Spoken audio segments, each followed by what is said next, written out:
So as of yesterday, I was supposed to be on a train heading out to Quebec, actually to just outside of Quebec City. So I was going to be going to Saint Foy, I believe it's called, uh, and then seeing a car dealership out in, I think it's, I don't know how you say it, Levi. You can see it here on the screen. Wherever. It's just outside of Quebec City. That was my plan. That was my plan. So I would leave on Wednesday afternoon, 1 o'clock. It's a 19, or it was a 19-hour train ride. I'd arrive there at 6:15 in the morning.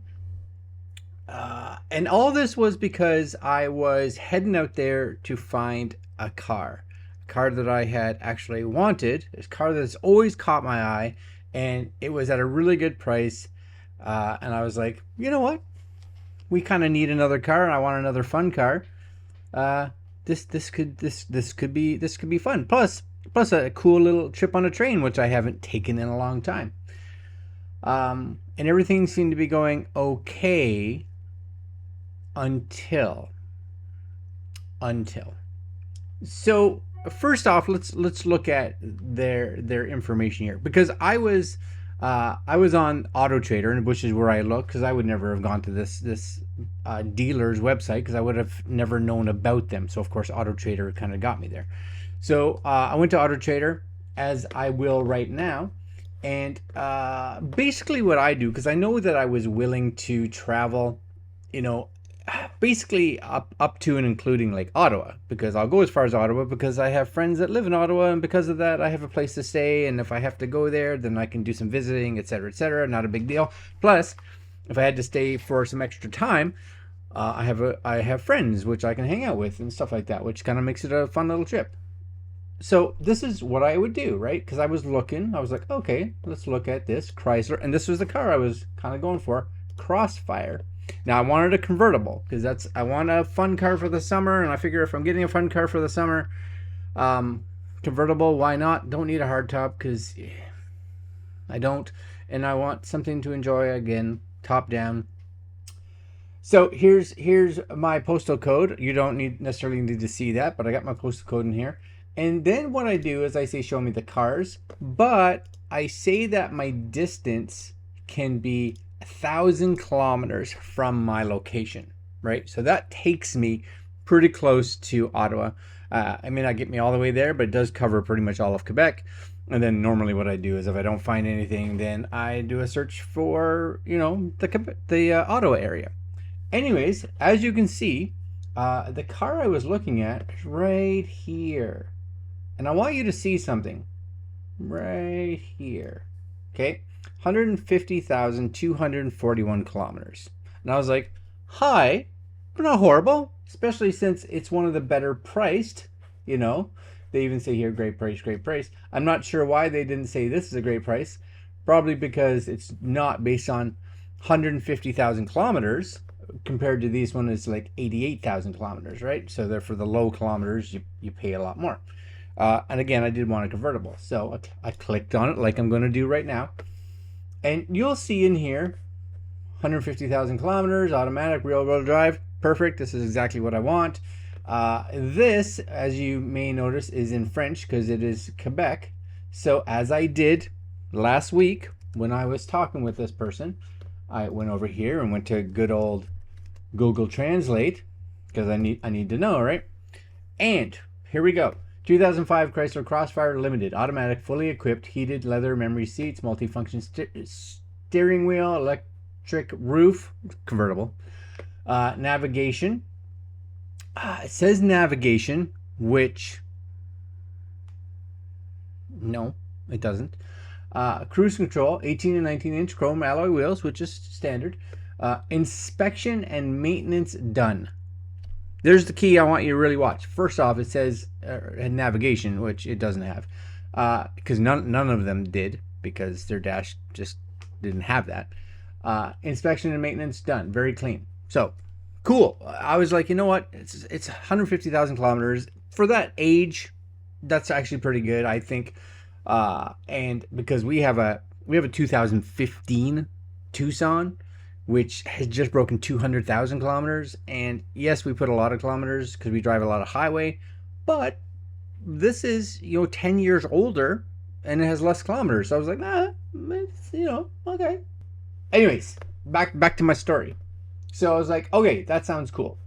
So back here, of course, filled out the form and reached out to them, and the guy that I was talking, I'm not going to give names, back and forth, told me it was all good, and then I finally said, yes, I'm really interested. I'm going to try to figure out a way down there. It could be plane, it could be train, all depends on pricing. Is there anything wrong with the car at all? It says it's this, but is there anything?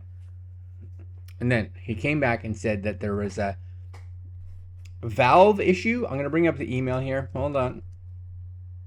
Because this is also important for you and I to know. Yes? If you're coming by plane, we can pick you up at the airport. It's about a 15-minute drive. The car runs great. Safety here. Tires almost new. Oil change done. And that, I'm like, perfect. That's great. The only thing that might have to be done is a sensor for anti-pollution system that allows the check engine to be lightened. The problem is the part is discontinued at Chrysler and we have not found it and used for the moment. And honestly, I was like, that's not a big deal, because I went online to look for them and I'm like, okay, it's like a, I don't know, $50 to $100 sensor. The guys down here can install it. If not, I can install it. Not a big deal if that's the case. So I was like, okay, that's fine. Doesn't affect driving. Right? Some of these sensors can be something as simple as the gas caps not sealing properly. It's not a big deal. So anyways, I go through and I book my train appointment. Because he actually says here, I'll ask the mechanic what the part is exactly and I'll tell you. Last time we checked, it was around $100 when we found one. Yeah, cool, right? I said, okay, sounds good. Let's move forward to this. I said, since I've never driven one, can you check to see if I would fit? Because I'm 6 feet tall. He was like, I'm 6'2". So he says it's a tight car, but he fits in it. So I was like, all right, that's a sports car. It's a little roadster, right? Good to hear. Okay, so anyways, I booked my ticket. I booked my ticket to come down, and everything was going fine. I sent him all my information. He sent me back like a form that said, for purchasing. And when he sent me back the form, one of the things that came up on the form, and I don't necessarily, I think, have it here. Let's just see. Yeah, so he sent me here. You'll see here's the sales contract, right? Sale contract right here. Okay. Again, I'm not going to open it because it's got a lot of information on it. And it came up and it says that it's in miles, not kilometers. I send him back a message here. You'll see, please want to verify that the odometer is in kilometers, not miles. And then he wrote back, the odometer is in miles as written in the ads on our website. It is a previous US car. Well, 150,000 miles is a lot different than 150,000 kilometers, because you're almost at 250,000 kilometers. I said, your ad said it was kilometers, not miles. And of course, you're taking the ad down, so I can't see it. Now, nicely, as of today, the ad is back up. So he said, actually, our website is the real deal. All the site like Auto Traders, Kijiji, are linked with our website through, I don't know who this is, and they sometimes get information wrong. Well, that's a big piece of information that's wrong. Yes, number one, it's a big piece. That's 100,000 kilometer difference, And if I would have driven there, right? So I was a little humming and hawing. So I went actually on some Crossfire forums, and they were just like, I kind of talked to a lot of people. I showed the price that I was able to get this for. They said, you know what, if everything is functional and everything's in good condition, even at that kind of mileage, they still can get a lot more because of the engine in them and whatever. They said still not a bad deal, and if you're looking at that kind of price point, that's something to be expected. And I was like, okay. So I was like, I'm still kind of interested. I'm still going to come down. And again, because at this point in time, I had already booked my train ticket. Yes? Okay, so I said it's going to cost me at least $100 because I thought I'd be able to get a full refund at this point, right? Sorry, not a full refund, a partial refund. A partial refund because, when you buy the cheap ticket for Via Rail, you can't get a full refund. You can get, I thought, a refund for some of it. And I was like, okay, well, I can get some back, I guess. So he's like, I'll do my best to see if we can find it out, or maybe I can give you a better deal, et cetera, et cetera. So we kind of went back and forth, back and forth, back and forth. Okay, anyways, they gave me a little bit better deal, which I was like, okay, so if down the road, it does need some work, the money that I saved should be able to kind of get into that, kind of help with anything that needs work. Cool. But, whatever, I'll take any money off is good, right? Any money off is good. So anyways, it was the morning that I was taking the train. So today is, as you can see, I'll just pop out the window. Today is May 18th. I was supposed to be on the train 2 days ago. I was supposed to pick up the car yesterday. And as of today, I'd either be home or driving home, depending on where I stayed, right? Anyways, Wednesday morning at like 9 o'clock or so, I emailed just be like, hey, I'm getting ready to go on the train. We'll be leaving from our house because it's going to take us an hour and a half to get to the train station. We have to be there an hour early, la, la, la, la. I basically said, just want to verify that I'm bringing everything with me that I need, right? My insurance, because I've got insurance set up for it. I've got my license. I've got, a bank draft, et cetera, right? Do I have everything? So I can just kind of walk in, fill in the paperwork, get in the car and go, because I don't have a lot of time. I got to be home, right? I got a long drive ahead of me. It's like 11, 12, it was 11 hours, not including stops. So I was like, I was waiting for his email back, right? And this is what I got. Because you can see here, right? Here's my email. I'll be leaving for the train in just over an hour. Just want to let you know that I'll be traveling with some crutches, because as you saw in my previous video, my foot was swelling up. It's definitely getting better now, which is kind of good. Anyways, I'll be bringing payment and insurance with me. I hope they get it as quickly as possible so that I can start heading back home. It's a 12-hour trip. And then I got this. Good morning. I hope you will get this email before leaving. My Chrysler dealer just told me that there is a driving shaft bearing that has some wear. We can feel a slight shaking when accelerating due to that bearing. Unfortunately, that bearing is also discontinued. We will have to either try to rebuild this one or find another one, basically. I just want to tell you exactly what we know about the car. Once again, if you prefer not to come, I understand. So I've bought a train ticket. I'm literally like 10 minutes before I'm leaving. I've gotten insurance transferred over there. My wife has taken the day off. We've made all kinds of accommodations for me to be able to travel for the next 2 to 3 days. I've reached out to friends of mine that live in New Brunswick saying that I was going to come and stay over with them, so we could hang out and do some stuff. I've made all these plans, got all my camera gear packed, et cetera, to get this and be like, oh yeah, the car's actually kind of broken. But I'm pretty sure, again, your ad said everything was good. This car's in good shape. It's ready to go. It's awesome. So again, he was like, I'll see if I can find some other convertible Crossfires that we can get. Needless to say, I never got anything back at that point. And then I said, well, if I do come down to get it and you get this all fixed, will it be done in the next day or 2 days? Because, maybe if I take the bus down there and I have to stay overnight, okay, right? It's not a big deal. Then I realized it's going to be at least a week, as you can see here. To find one, it can be difficult. And to have it rebuilt, we need to remove the driving shaft and send it to a repair shop. This usually needs around 1 week to do it when they get it. So if it takes them a week or 2 weeks to get the parts, which nowadays it can, especially since these are weird parts coming from like an old Mercedes crossed over with a Chrysler, and it was really only kind of this weird compilation car like one of the only cars that was this weird compilation car of Mercedes and Chrysler. Parts are really hard to find.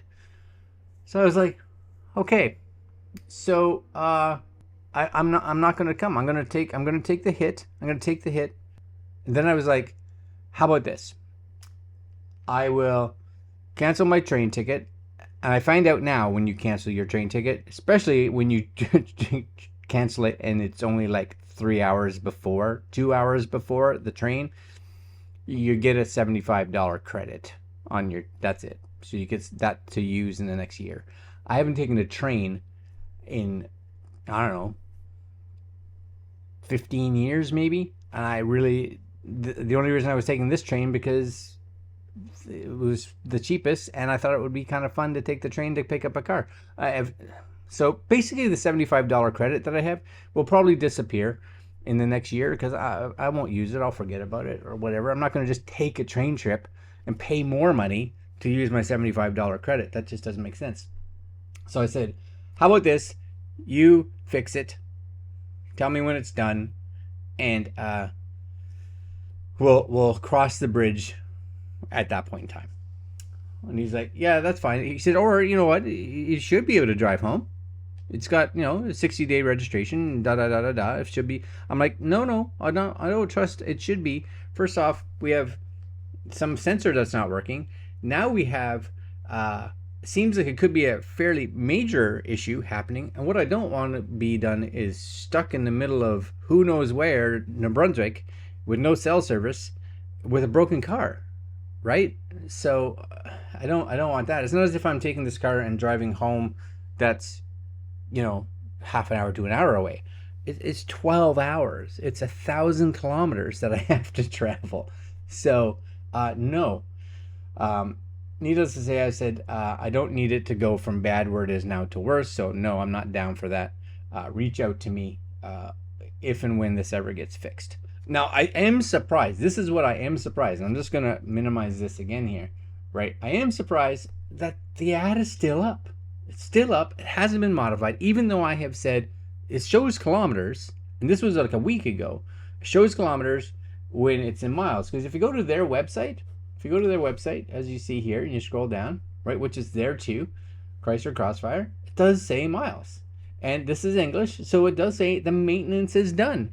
And no, it's not done. It's not done. It doesn't have navigation.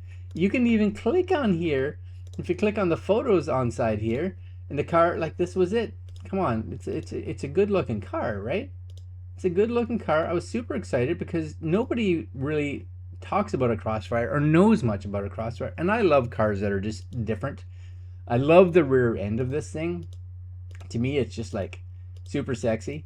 Right? Check it out. That's got a badass back end. But if it doesn't show anything on the inside, there it is. There's no navigation. That's like a 1985 CD player. There's no navigation in that. So, nay, it doesn't even have Bluetooth. It doesn't have an auxiliary. It's a CD. It's not even a multi CD changer. It's not even a CD player that plays MP3s. It's just a CD player. Yeah, that's it, right?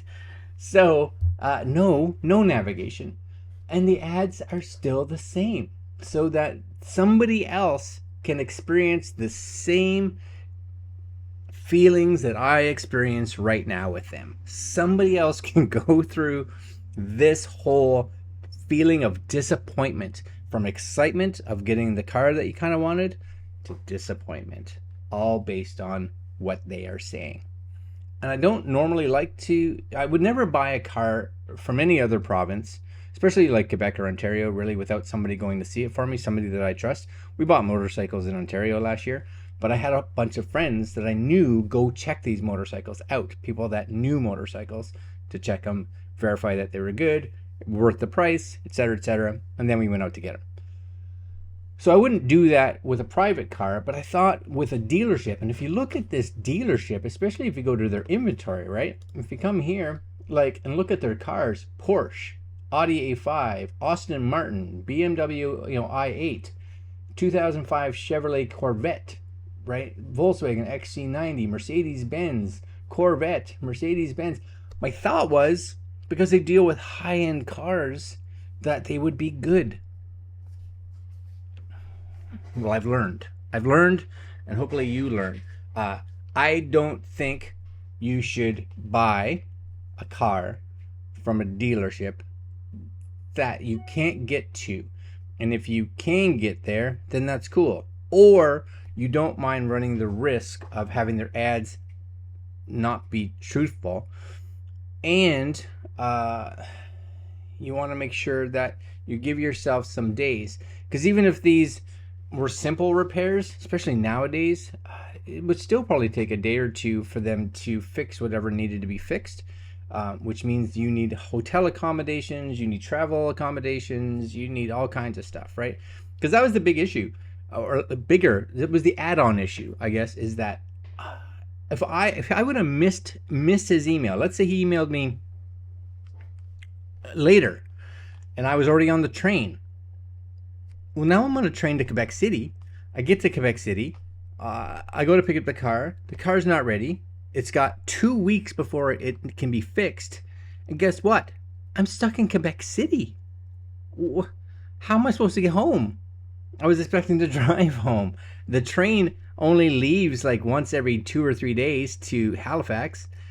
Planes, if I needed to hop on a plane, the reason I took the train, because the cheapest plane that I can find, unless I booked a month out, was like $500.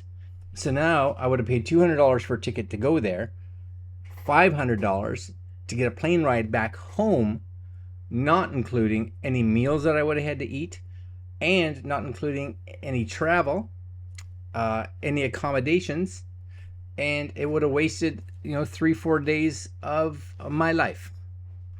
So I don't know what I'm trying to tell you here. What I am saying is, when you find an ad, doesn't matter if it's from a dealer. Usually I think dealers are probably a little more like trustworthy, I think.